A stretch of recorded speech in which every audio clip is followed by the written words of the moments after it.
जय हिंद दोस्तों। RP target education के यूट्यूब चैनल में आप सभी का स्वागत है। दोस्तों, आज एक बहुत महत्वपूर्ण जो सूचना आप ये देख रहे हैं, बहुत बहुत महत्वपूर्ण सूचना ये विशेष शिक्षक के संदर्भ में है।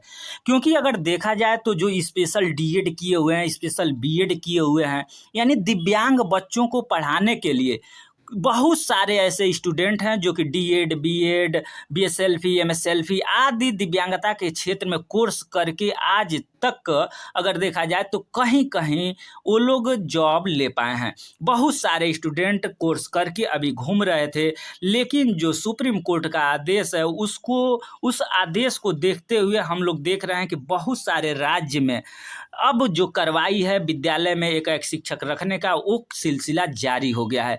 उसी क्रम में अगर देखेंगे तो बिहार भी किसी से पीछे नहीं है और बिहार विद्यालय परीक्षा समिति जो सूचना है ये जारी कर दिया गया है। ये आप देखेंगे 426 और 2023 ये विज्ञप्ति संख्या है दोस्तों। तो इसमें क्या क्या है अगर देखा जाए तो बिहार विशेष विद्यालय अध्यापक पात्रता परीक्षा 2023, यानी जैसे हम लोग सी टेट देते हैं दोस्तों, जैसे हम लोग सी टेट हर साल देते हैं, उसी तरीके सी टेट देने के बाद जैसे हम लोग सामान्य टीचर बनते हैं, उसी तरीके से आपको क्या करना होगा कि बिहार में अब विशेष शिक्षक के लिए जो पद निकलेगा उसमें जो भी स्टूडेंट बिहार विशेष विद्यालय अध्यापक पात्रता परीक्षा पास होंगे वही फॉर्म अप्लाई कर पाएंगे और वो उन्हीं की केवल नियुक्ति होगी। तो ये कैसे कैसे फॉर्म आपको अप्लाई करना है, उम्र में कितना छूट दी गई है, कितने नंबर का प्रश्न होगा, कंप्यूटर बेस्ड टेस्ट होगा कि कैसे टेस्ट होगा, फी कितना लगेगा, ऑल प्रोसेस जितना भी सारा प्रोसेस है इस वीडियो इस पीडीएफ के माध्यम से हम लोग देखने का प्रयास करेंगे दोस्तों। तो इसमें आपको करना क्या है कि इस वीडियो को लाइक कर देंगे, शेयर कर देंगे और चैनल पर पहली बार हैं तो चैनल को सब्सक्राइब करके बेल आइकन को दबा लेंगे। क्योंकि इस वीडियो में हम लोग जो प्रोसेस है वो देखेंगे, उसके बाद अपने तैयारी में लग जाएंगे। तो इसमें क्या क्या है ये पहले देख लेते हैं। यहाँ पर एक डेट दिया हुआ है 2/12/2023 से 22/12/2023 तक की अवधि में ऑनलाइन माध्यम से परीक्षा आवेदन पत्र परीक्षा शुल्क समर्पित कर सकते हैं। यानी सबसे पहला दोस्तों ये देखेंगे कि 2 तारीख यानी कल से आप फॉर्म भरना शुरू कर सकते हैं और 22/12/2023 तक आप फॉर्म भर सकते हैं। अब हम लोग देखते हैं पूरी प्रक्रिया, क्या उम्र में छूट दी गई है या नहीं दी गई है, क्या क्या प्रोसेस है। यहाँ पर देखेंगे दोस्तों, इस परीक्षा हेतु ऑनलाइन माध्यम से आवेदन करने के इच्छुक जो पात्र हैं अभ्यर्थी हैं उनको परामर्श दिया जाता है कि ऑनलाइन आवेदन पत्र भरने के क्रम में अपने सभी विवरणी को पूर्णतः सही भरा जाना आवश्यक होगा। दोस्तों, जब आप फॉर्म भरेंगे तो आपको सही तरीके से भरना है। और यहाँ पर एक बात और होगी कि आपको 1 से 5 के लिए अलग फॉर्म अप्लाई करना है दोस्तों, और 6 से 8 के लिए आपको फॉर्म अलग अप्लाई करना होगा। दोनों पेपर अगर आप देने की योग्यता रखते हैं तो दोनों पेपर आप दे सकते हैं दोस्तों। अगर पेपर की योग्यता देखा जाए कि आप फर्स्ट पेपर के लिए कौन कौन सी डिग्री चाहिए, सेकंड पेपर के लिए तो उसके लिए नीचे दिया गया है, उसको भी हम लोग देखेंगे। अब देखिए, जैसे मान लीजिए कि प्रथम प्रश्न पत्र आप डाल देते हैं, पहला पेपर 1 to 5 के लिए आप एलिजिबल हैं, यानी इंटर लेवल पर डीएड किए हुए हैं, ठीक है। तो डीएड या डीएचएलएस डीएससी किए हुए हैं आप, तो आप ये 1 से 5 तक के फॉर्म अप्लाई करेंगे। उसमें आपसे क्या पूछा जाएगा दोस्तों, 150 नंबर का होगा, 150 अंक का होगा और 150 मिनट का होगा। यानी 150 प्रश्न, 150 नंबर का, 150 मिनट, एक प्रश्न, एक नंबर, 1 मिनट में आपको हल करना है, ठीक है। उसके बाद बाल विकास, आपसे पहला प्रश्न पूछा जाएगा, 30 नंबर का ये बाल विकास होगा। इसमें आपको विशेष एवं समावेशी शिक्षा के संदर्भ में पूछा जाएगा बाल विकास। भाषा सेकंड दोस्तों, आपको हिंदी, उर्दू, बांग्ला में से कोई एक लेना है और भाषा सेकंड अनिवार्य है जो सबके लिए, अंग्रेजी दोस्तों सबके लिए अनिवार्य है, यानी अंग्रेजी आपको लेना ही लेना है। उसके बाद गणित आपको लेना है और पर्यावरण अध्ययन, यानी 5 ये जो देखेंगे टॉपिक यानी सब्जेक्ट है। सेकंड पेपर में देख लीजिए दोस्तों, अगर आप सेकंड पेपर भरते हैं 6 से 8 के लिए, तो इसमें आपको बाल विकास तो लेना है 30-30 नंबर का, जो विशेष समावेशी शिक्षा के संदर्भ में पूछा जाएगा। हिंदी, उर्दू, बांग्ला में से कोई एक लेना है। इसमें से छोड़ करके आप सेकंड भाषा कोई चूज करेंगे, जिसमें से कि अंग्रेजी, हिंदी, उर्दू, बांग्ला, संस्कृत। भाषा फर्स्ट में जो लिए होंगे, भाषा सेकंड में वो सब्जेक्ट नहीं लेंगे। 30 अंक का ये होगा। और गणित से है, जैसे मान लीजिए आप साइंस हैं और आपका मैथ है तो मैथ ले सकते हैं, साइंस विज्ञान से हैं तो विज्ञान ले सकते हैं, और सामाजिक अध्ययन से हैं तो सामाजिक अध्ययन लेंगे। और ये आपका 60 नंबर का इससे प्रश्न पूछे जाएंगे, 60 अंक के होंगे। ठीक है, अब दोस्तों ये देखेंगे 1 से 5 के लिए और द्वितीय प्रश्न पत्र के लिए ये क्या क्या चीज़ है। इस तरीके से परीक्षा का पैटर्न दोस्तों यहाँ पर थोड़ा सा हम लोगों को समझ लेना होगा कि परीक्षा का पैटर्न क्या होगा, परीक्षा हम कैसे देंगे। तो बिहार विशेष विद्यालय अध्यापक पात्रता परीक्षा 2023 के सभी प्रश्न बहुविकल्पी होंगे। ठीक है, यहाँ पर एक क्लियर हो गया कि सभी प्रश्न बहुविकल्पी प्रश्न होंगे। One liner course, one liner जो आपका पेपर होगा नहीं होगा, बहुविकल्पी प्रश्न पूछे जाएंगे। 150 प्रश्न पूछे जाएंगे। निगेटिव मार्किंग 1 अंक का एक प्रश्न होगा, निगेटिव मार्किंग नहीं होगा। परीक्षा की अवधि 150 मिनट जो 2.5 घंटे का होगा। और जो परीक्षा आपका होगा कंप्यूटर बेस्ड टेस्ट यानी CBT यानी कंप्यूटर के माध्यम से टेस्ट होगा आपका। नेक्स्ट जो है आपको पास करना है कितना, यानी दोस्तों आपको कितना नंबर लाना है। तो सामान्य अगर आप कैटेगरी से हैं तो आपको 55% अंक लाना है। पिछड़े वर्ग के हैं तो 45.5, और अत्यंत पिछड़ा है तो 42.5%। अनुसूचित जनजाति हैं तो 40% अंक। दिव्यांग हैं तो 40%, और महिला दोस्तों हैं तो 40%। अब यहाँ पर एक मैटर ये फंसेगा कि हो सकता है कि बोलेंगे कि सामान्य महिला के लिए है कि पिछड़ा वर्ग या सभी महिलाओं के लिए है कि कैसे है। तो यहाँ पर कोई अगर इस तरीके से नहीं दिया गया है, यानी सभी प्रकार की जितनी भी महिलाएं हैं दोस्तों, चाहे वो अन्य राज्य की हों चाहे बिहार राज्य की हों, अगर देखा जाए उस क्रम में तो जो महिलाएं हैं उसको 40% अंक लाना अनिवार्य होगा। और ये इसके बारे में अगर देखेंगे तो इसको आपको अध्ययन करना होगा, जो 2347 दिनांक 16/7/2007 के आलोक में बिहार विशेष विद्यालय अध्यापक परीक्षा 2023 का उत्तीर्णांक निम्नलिखित होगा। जो ये लेटर है इसका आपको अध्ययन करना होगा, उसी के अनुसार ये सब क्लियर होगा। ठीक है, नेक्स्ट है पाठ्यक्रम 1 से 5। दोस्तों जैसे मान लीजिए कि 1 से 5 तक का आप पेपर भरते हैं, फॉर्म ऑनलाइन करते हैं, तो उसमें क्या फॉर्म है 6 से 8 और 1 से 5 के लिए क्या होगा, तो ये वेबसाइट पर उपलब्ध है। ठीक है, ये www.bsebst.com पर आप जो सिलेबस है आपको 1 से 5 के लिए और 6 से 8 के लिए क्या क्या पढ़ना है ये इस साइट पर उपलब्ध है। दोस्तों ये जो आप PDF, जिस PDF से आपको हम बता रहे हैं, ये PDF और ये सिलेबस अगर आपको चाहिए तो हमारे RP, ठीक है, RP टारगेट एजुकेशन, ठीक है, RP टारगेट एजुकेशन जो है टेलीग्राम चैनल ज्वाइन करेंगे। उस टेलीग्राम चैनल पर हम ये भी PDF जिससे हम पढ़ा रहे हैं आपको बता रहे हैं, जो नोटिफिकेशन ये और ये जो सिलेबस है, सिलेबस भी डाल दिया जाएगा। इसके बाद दोस्तों अगर नए हैं तो चैनल को सब्सक्राइब करके बेल आइकन को दबा लेंगे, क्योंकि इस चैनल पर आपको जब ये फॉर्म अप्लाई हो रहा है तो आपको तैयारी भी कराया जाएगा इसी चैनल के माध्यम से। अब देखिए आयु सीमा, दोस्तों आपकी उम्र कितना। बिहार विशेष विद्यालय अध्यापक परीक्षा 2023 अंतर्गत आवेदन हेतु न्यूनतम एवं अधिकतम उम्र सीमा के लिए कट ऑफ तिथि 1/8/2023 होगी। यानी ये आपसे हम पहले ही बता दिए कि 1/8/2023 दोस्तों आप जो भी उम्र निकालिएगा अपना, ठीक है, तो 1/8/2023 को ही देखिएगा कि आप 18 साल के हो गए कि नहीं। 1/8/23 को अगर आप 18 साल के हो गए होंगे तो फॉर्म अप्लाई कर दीजिएगा। उसके बाद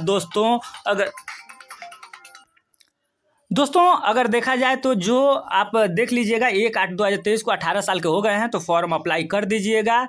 और उसके बाद देखेंगे दोस्तों यहाँ पर जो हम बात अभी आपको बोल रहे हैं ये है 18 वर्ष, ठीक है, 1/8/2023 को 18 वर्ष। उसके बाद अधिकतम आयु अंडरआरक्षी, अगर पुरुष आप हैं तो 1/8/2023 को देखिएगा कि 37 वर्ष आपका पूरा हो जाता है। अगर 1/8/2023 को 37 वर्ष पूरा हो जाता है और एक दिन भी अधिक होता है तो आप फॉर्म को अप्लाई नहीं कर पाएंगे दोस्तों, ठीक है।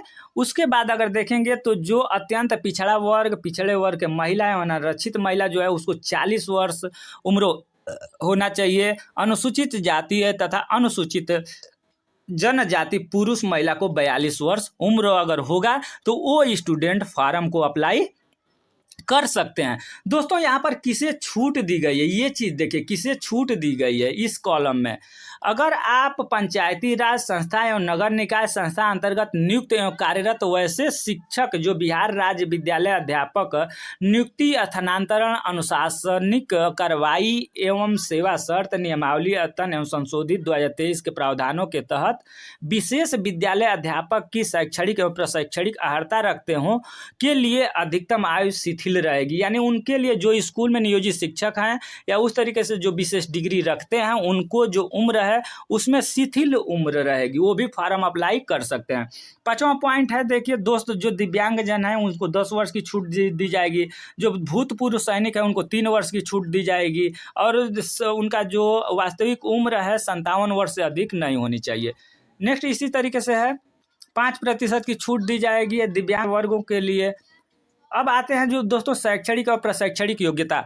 आप अगर 1 से लेकर के 5 वाला फॉर्म अप्लाई करते हैं तो आपके पास क्या होना चाहिए, न्यूनतम 50% अंकों के साथ उच्चतर माध्यमिक अथवा इसके समकक्ष कोई डिग्री होनी चाहिए और आपके पास वैध CRR यानी फेल जो आपका अगर CRR नंबर होगा तो वो मान्य नहीं होगा, आपके पास वैध CRR नंबर होना जरूरी है 1 से 5 के लिए। ठीक है,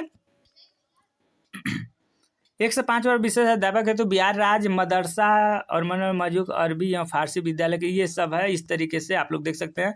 अब दोस्तों 6 से 8 के लिए, 6 to 8 के लिए अगर देखेंगे दोस्तों तो आपके लिए क्या होना चाहिए, BA लेवल पर। ठीक है, यानी जो ग्रेजुएशन लेवल है, ग्रेजुएशन लेवल पर जो कोर्स होता है जैसे स्पेशल BEd हो गया, MEd हो गया, ये सारे जो ग्रेजुएशन लेवल पर है उस तरीके से अगर कोर्स आप स्पेशल BEd रखते हैं तो आप ये 6 to 8 फॉर्म अप्लाई कर सकते हैं। वो उसमें भी 50% आपका विश्वविद्यालय से स्नातक उपाधि में होना चाहिए और भारतीय पुनर्वास परिषद से मान्यता प्राप्त BEd के साथ साथ भारतीय पुनर्वास परिषद से वैध CRR, यहाँ पर लिख रहा है वैध CRR नंबर यानी फेल CRR नंबर नहीं चाहिए। ठीक है, ये आपका था इस तरीके से बिहार विद्यालय। और कुछ विशेष देख ले, प्रमाण पत्र। दोस्तों प्रमाण पत्र अगर देखा जाए तो पेपर फर्स्ट सभी उत्तीर्ण प्रमाण पत्र निर्गत किया जाएगा। हाँ दोस्तों, 1 सेकंड, यहाँ पर देखेंगे कि जैसे आप मान लीजिए परीक्षा दे रहे हैं तो जो प्रमाण पत्र होगा वो आपको निर्गत किया जाएगा, यानी प्रमाण पत्र हमें मिलेगा। CTET का जैसे होता है कि डिजी लॉकर में हम लोगों को प्रमाण पत्र मिलता है, लेकिन इसमें क्या है कि इसमें प्रमाण पत्र आपको जब उत्तीर्ण हो जाएंगे तो आपको प्रमाण पत्र मिलेगा। अब दोस्तों परीक्षा जब फॉर्म ऑनलाइन कर रहे हैं तो आपको फी कितना देना है, ये श्रेणी देखेंगे। सामान्य वर्ग हैं, आर्थिक रूप से कमजोर, सामान्य वर्ग, पिछड़ा वर्ग, अत्यंत पिछड़ा वर्ग हैं। अगर एक पेपर भर रहे हैं आपको तो 960 रुपया देना है और दोनों पेपर भर रहे हैं तो 1440 रुपया देना है। उसी में अनुसूचित जाति अनुसूचित जनजाति के लिए 760 रुपया देना है और 1140 रुपया आपको देना है दोनों पेपर अगर अप्लाई कर रहे हैं तो। अब देखिए दोस्तों, अगर आप पेपर दे रहे हैं तो CBT होगा यानी कंप्यूटर बेस्ड टेस्ट होगा, तो इसमें 3, 4 दिन, 5 दिन, 8 दिन, 10 दिन जो भी फॉर्म जितना आएगा उसके आधार पर टेस्ट होगा। ठीक है, यानी आपका पेपर होगा। तो इसमें नॉर्मलाइजेशन होगा। ठीक है, यानी 1 नंबर 2 नंबर इधर उधर होता है, नॉर्मलाइजेशन किया जाता है। तो जो उसका नियम है नियम अनुसार नॉर्मलाइजेशन होगा। प्रवेश परीक्षा की अवधि, दोस्तों जो परीक्षा होगा वो 2.5 घंटे का होगा, इसको हम लोग पहले देख ही चुके हैं। अभ्यर्थी वेबसाइट, अगर आप वेबसाइट नहीं जानते हैं तो आप वेबसाइट, इसका लिंक हम अपने वीडियो के डिस्क्रिप्शन में दे देंगे। ठीक है, वहाँ से भी आप देख सकते हैं, और नहीं तो www.bse यानी BSETET ये आपका .com यही है वेबसाइट। इस पर आप जा करके जो भी जानकारी लेना है वो आप ले सकते हैं और इसमें आप अपना मोबाइल नंबर, ईमेल ID या जो भी आप डालते हैं वो बिल्कुल 2 बार 1 बार चेक करके ही डालेंगे। गलत हो जाने के बाद कोई सुधार का मौका नहीं दिया जाएगा इसमें। ठीक है, नेक्स्ट है, आप कोई भी गलती फॉर्म भरने से पहले एक बार जरूर अपना सब कुछ जांच कर लें, देख लें। नेक्स्ट, भुगतान, ये परीक्षा फॉर्म कैसे आप भरेंगे, हाँ क्या क्या प्रमाण पत्र अपलोड करना होगा। दोस्तों इसको हम लोग देख लेते हैं कि कौन कौन सा प्रमाण पत्र आपको अपलोड करना है। ठीक है, तो पहला मैट्रिक का प्रमाण पत्र, अंक पत्र जन्म तिथि के लिए, ठीक है, ये अपलोड करना होगा। उसके बाद इंटर का प्रमाण पत्र एवं अंक पत्र, स्नातक का प्रमाण पत्र एवं अंक पत्र, बीएड यानी विशेष शिक्षा में जो आप बीएड किए हुए हैं या डीएलएड किए हुए हैं या डिप्लोमा जो भी विशेष शिक्षा में किए हुए हैं, समकक्ष या कोई समकक्ष डिग्री हो तो उसका प्रमाण पत्र एवं अंक पत्र, सक्षम प्राधिकार द्वारा निर्गत आवासीय प्रमाण पत्र। उसके बाद अनुसूचित जाति अनुसूचित जनजाति के उम्मीदवारों के लिए सक्षम प्राधिकार द्वारा जाति प्रमाण पत्र। ठीक है, उसके बाद देखेंगे दोस्तों ये अत्यंत पिछड़ा वर्ग के उम्मीदवारों के लिए सक्षम प्राधिकार द्वारा क्रीमी लेयर सर्टिफिकेट। ठीक है, आरक्षण का दावा करने वाले विवाहिता महिलाओं की जाति अद्यतन क्रीमी लेयर रहित प्रमाण पत्र उनके पिता के नाम एवं पता से निर्गत होना चाहिए, न कि उनके पति के नाम से। दोस्तों यहाँ पर जो नोट है इसको आप लोग ध्यान से देखेंगे कि जो आरक्षण का अगर हम दावा करते हैं, बिहार में आरक्षण का दावा करते हैं, तो जो महिला है उसका जहाँ शादी हुआ है उनके पति के नाम से ये जो भी सर्टिफिकेट क्रीमी लेयर जो भी प्रमाण पत्र है वो पिता के नाम एवं पता से निर्गत होना चाहिए, न कि उनके पति से। पति के नाम से नहीं होगा, उनके मम्मी या पापा के नाम से जो होगा, पता जहाँ होगा वही होगा। अब देखिए दिव्यांग बच्चों के लिए है तो उनका भी प्रमाण पत्र ये होना चाहिए। एक सेकंड, फॉर्म क्लिक अपना, और कुछ मेन पॉइंट दोस्तों, और कोई मेन पॉइंट उस तरीके से देखा जाए तो नहीं है। और एक बात हम कहना चाहेंगे कि अगर आप फॉर्म अप्लाई कर लेते हैं और तैयारी करना चाहते हैं तो इस चैनल के साथ दोस्तों, इस चैनल के साथ जुड़ जाइएगा, क्योंकि इस चैनल पर स्पेशल फील्ड के टीचरों द्वारा आपको तैयारी कराई जाएगी जो आपका टेट होगा। तो इस चैनल पर पहली बार है, चैनल को सब्सक्राइब करके बेल आइकन को दबा लीजिए। धन्यवाद।